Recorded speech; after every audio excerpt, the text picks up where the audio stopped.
Tranquility of the spectacular northern mountains of Pakistan was tormented on 8th October 2005 with an earthquake recording 7.6 on Richter scale.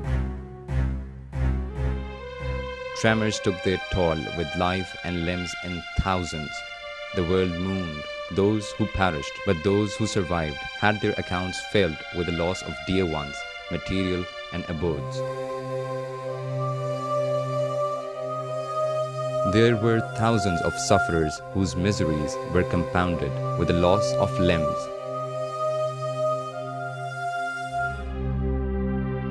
And Kiran was one of them.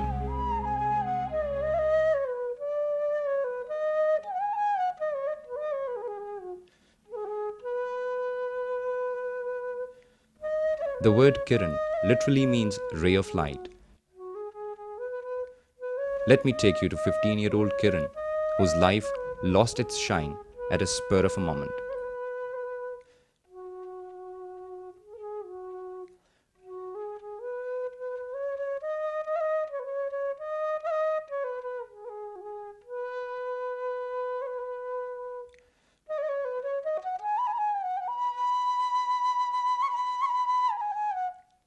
I was at school when the earthquake hit. I was trapped under the roof. I got out of the wreckage myself. Meanwhile, my father came and took me home.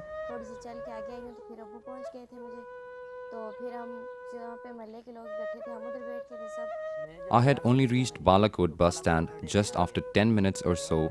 The tremors shook everything. In a few minutes, everything around us was turned into rubble. We heard screams and wailing everywhere. I was in my vehicle, so I quickly reached the school where I found my daughter with a broken arm. They gave me injections in the evening, but next morning at 9 o'clock, my arm was amputated. I cannot take care of my siblings, as my mother also died in the earthquake, and I cannot do everything, so my father married again. But my new mom is not very strict with my siblings, so most of the time it's my responsibility to take care of them. Kiran remained quite disturbed after the disaster, as she lost her mother and her arm as well. I shifted them to their relatives in Rawalpindi after the earthquake, but she insisted on coming back to Balakot and wanted me to get married so that the children could be looked after properly.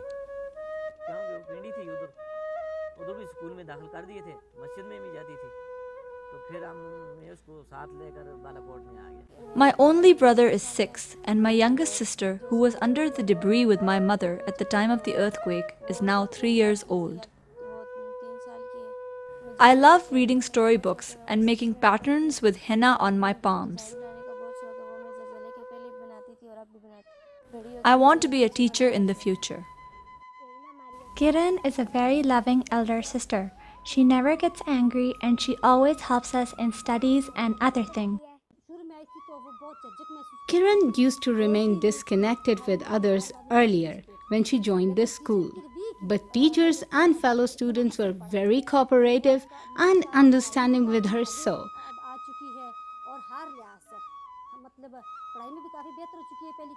Now she has become more confident and actively participates in school routine activities, and she is also doing well in her examination.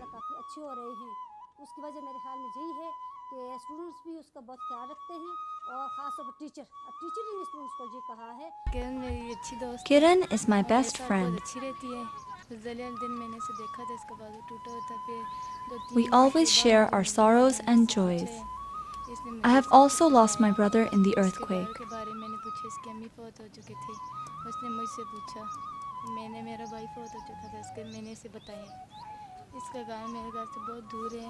I like to visit Kiran's house, and she also calls on me.